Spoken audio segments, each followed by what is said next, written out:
আল্লাহ রাব্বুল আলামিনকে আমরা ডাকি, ওই মহান আল্লাহ রাব্বুল আলামিনকে আমরা যেই নামে ডাকবো আল্লাহ পাক আমাদের সেই নামেই সাড়া দিবেন। কিন্তু এমন কিছু বাক্য রয়েছে যা ছোট্ট, তারপরও কিন্তু তার ফজিলত কিন্তু অত্যন্ত বড়। বন্ধুগণ আমার, সেই বাক্য দুটির কথা বিশ্বনবী বুখারীর মধ্যে উল্লেখ করেছেন।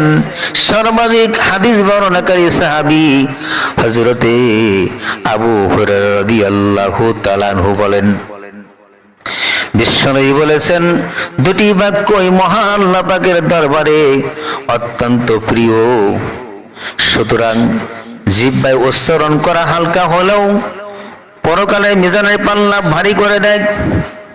দুটি বাক্য হলো সুবহানাল্লাহি ওয়া বিহামদিহি সুবহানাল্লাহিল আযীম। সুবহানাল্লাহি ওয়া বিহামদিহি সুবহানাল্লাহিল আযীম। অর্থাৎ আল্লাহর প্রশংসা সহ পবিত্রতা ঘোষণা করেছি, মহান আল্লাহ রাব্বুল আলামিন পবিত্র। এই দুটি বাক্য তিনটি গুরুত্বপূর্ণ বিষয়ের মধ্যে রয়েছে। এক নম্বর বিষয়, আল্লাহর প্রিয় বাক্য বলা হয়, আল্লাহর প্রিয় বাক্য বলা হয় সুবহানাল্লাহি ওয়া বিহামদিহি সুবহানাল্লাহিল আযীম। দুই নাম্বার বিষয় হচ্ছে সংক্ষিপ্ততায় উচ্চারণ করতে সহজ, মুখস্থ করতেও সহজ। তিন নাম্বার বিষয় হলো পরকালের সব অত্যন্ত বেশি, মিজানের পাল্লা অনেক বড় ভারী করে দেয়। তাছাড়া হাদিসের মধ্যে উল্লিখিত বাক্য দুটিতে মহান আল্লাহর প্রশংসা ও পবিত্রতার কথা বলা হয়েছে, যা আল্লাহর জিকির বা তাকে শ্রদ্ধা ভরে স্মরণ করার অন্তর্ভুক্ত হয়ে যায় এই দোয়া পড়লে। কোরআনে কারীমের মধ্যে আল্লাহ পাক বলেন, আল্লাহর স্মরণে অন্তর প্রশান্ত হয়। আলা বিযিক্রিল্লাহি তাতমাইন্নুল কুলুব। আল্লাহ পাকের জিকিরের দ্বারা অন্তর প্রশান্ত হয়, অন্তরের মধ্যে শান্তি আসে, অন্তর জিন্দা হয়, দিল জিন্দা হয়, দিলের মধ্যে শান্তি আসে। আল্লাহ পাকের খাস রহমত, বরকত এবং আল্লাহ পাকের সাকিনা আকাশ থেকে এই অন্তরের মধ্যে নাজিল হয়ে আসতেই থাকে। এজন্য আমরা বেশি বেশি পরিমাণে দোয়াটি পড়ব। কিয়ামতের দিন মানুষের আমল বা কর্ম পরিমাণ তার পরিমাপ করা হবে। কারোটা ভারী হবে যদি আমল নামা ভালো হয়, এবং কারোটা হবে হালকা যদি আমল মন্দ হয়। তবে বিশ্বাসীদের এমন কিছু আমল আছে যা হালকা মনে হলেও কিন্তু এর ওজন অনেক বেশি হবে। তার মধ্যে সুবহানাল্লাহি ওয়া বিহামদিহি সুবহানাল্লাহিল আযীম। এই দুটি বাক্যর ওজন অনেক বেশি, মূল্য অনেক বেশি, মিজানের পাল্লা ভারী করে দিবে।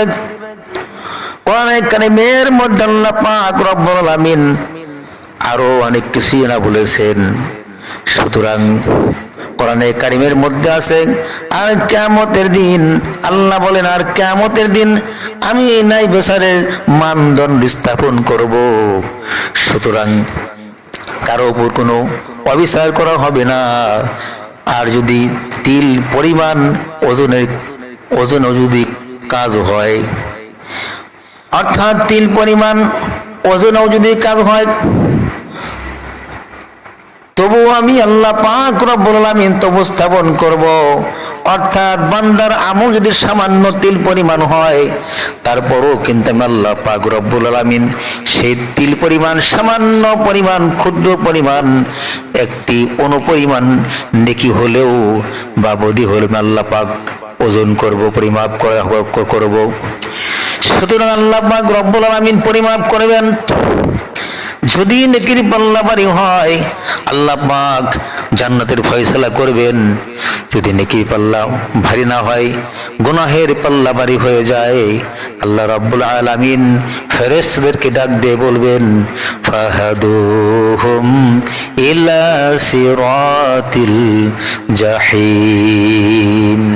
এ ফেরেশতারা, তোমরা আমার এই অপরাধীদেরকে জাহান্নামের দিকে ধাক্কা মারতে মারতে, এদেরকে অপমান করতে করতে, লাঞ্ছিত করতে করতে এদেরকে জাহান্নামে নিয়ে যাও। ফাহাদুহুম ইলা সিরাতিল জাহিম, ওই জাহান্নামের দিকে এদেরকে নিয়ে যাও।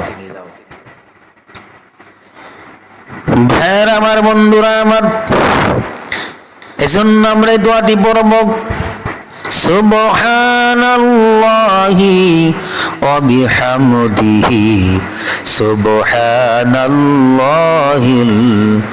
আযীম।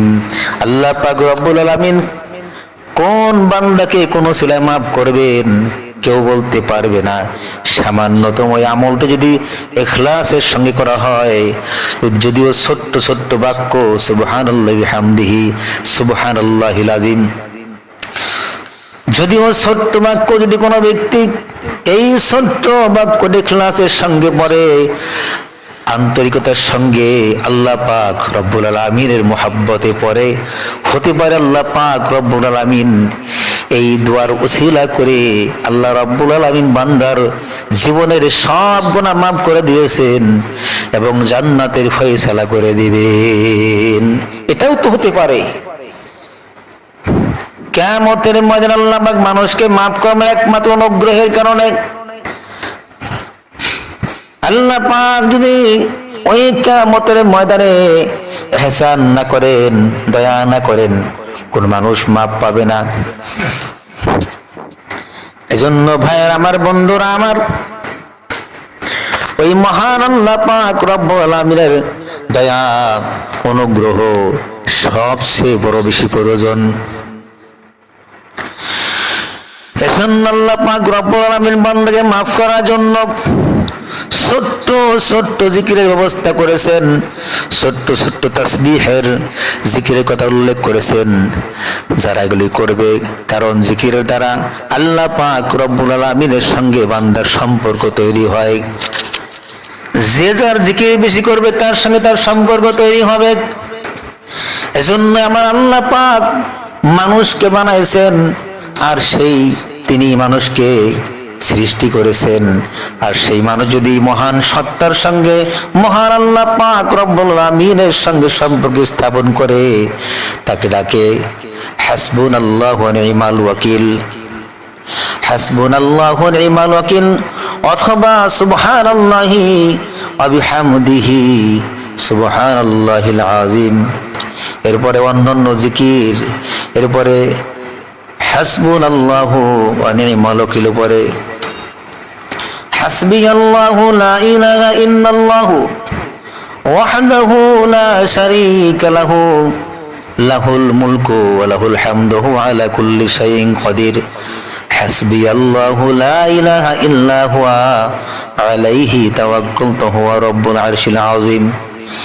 এই সমস্ত ছোট ছোট বাক্য রয়েছে, যদি কোনো ব্যক্তি পড়ে আল্লাহ পাক রব্বুল আলামিন বান্দার উপর থেকে সমস্ত বালা মুসিবত দূর করে দেন। আসমানি বালা আসমান উঠিয়ে দেন, জমিনি বালা জমিনে দাফন করে দেন। এজন্য আমরা ছোট ছোট জিকির আমরা কেউ ছাড়বো না, অবশ্যই আমরা করব। বন্ধুগণ আমার, আল্লাহ পাক রব্বুল আলামিন বান্দাকে মাফ করার জন্য বহুত ওসিলা খুঁজবেন কিয়ামতের ময়দানে। এজন্য বান্দার কোনো যোগ্যতা নাই, ওই আল্লাহ পাক রব্বুল আলামিনের ইহসান পাওয়ার জন্য বান্দার কোনো যোগ্যতা নাই, বান্দার কোনো ক্ষমতা নাই, বান্দার কোনো ক্ষমতা নাই, যোগ্যতা নাই। একমাত্র মহান আল্লাহ পাক রব্বুল আলামিন যদি তিনি দয়া না করেন, ইহসান না করেন, তাহলে কারো কোনো ক্ষমতা নাই। এজন্য আল্লামা রুমি রাহমাতুল্লাহি আলাইহি তিনি তার কিতাবের মধ্যে উল্লেখ করেছেন, लुत्फ एहसान आपका है, लुत्फ एहसान आपका है, दर्द दानी आपकी, लुत्फ एहसान आपका है, दर्द दानी आपकी। बंदा किस लायक है साहिब मेहरबानी आपकी, बंदा किस लायक है साहिब मेहरबानी आपकी। ওই আল্লাহ পাক রব্বুল আলামিন যদি বান্দার উপরে রহমত না করেন, ইহসান না করেন, দয়া না করেন, তাহলে বান্দা কখনোই কিন্তু এই ইহসান পাবে না। কারণ বান্দার কোনো যোগ্যতা নাই, বান্দার কোনো ক্ষমতা নাই ইহসান পাওয়ার জন্য। যদি আল্লাহ পাক রব্বুল আলামিন নিজের ইচ্ছায় বান্দার উপরে ইহসান না